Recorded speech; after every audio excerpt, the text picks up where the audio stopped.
शिव पुराण के 19वें अध्याय में क्षमा, त्याग और भगवान शिव की करुणामयी कृपा का विस्तार से वर्णन मिलता है।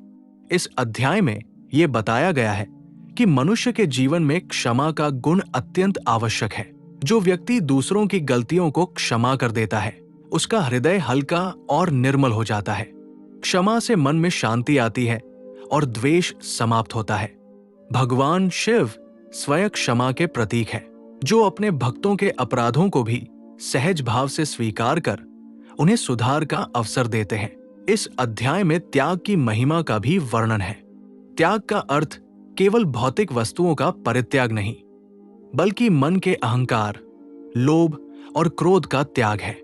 जब मनुष्य अपने भीतर के दोषों को छोड़ देता है, तभी वह सच्चे अर्थों में शिव भक्ति के योग्य बनता है। शिव तत्व वैराग्य और संतुलन का प्रतीक है, जो जीवन को सरल और पवित्र बनाता है। शिव पुराण में यह भी बताया गया है कि शिव कृपा बिना किसी भेदभाव के सभी पर बरसती है।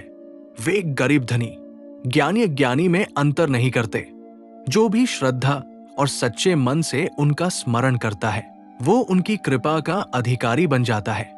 शिव का नाम जपने से मन के विकार शांत होते हैं और आत्मविश्वास बढ़ता है। अध्याय 19 में ये शिक्षा दी गई है कि क्रोध और प्रतिशोध मनुष्य को भीतर से कमजोर बना देते हैं। इसके विपरीत क्षमा और करुणा उसे आध्यात्मिक रूप से ऊंचा उठाते हैं। जब व्यक्ति अपने जीवन में शिव के गुणों को अपनाता है, तब वो स्वयं भी दूसरों के लिए प्रेरणा बन जाता है। शिव भक्ति केवल पूजा तक सीमित नहीं है, बल्कि आचरण में भी झलकनी चाहिए।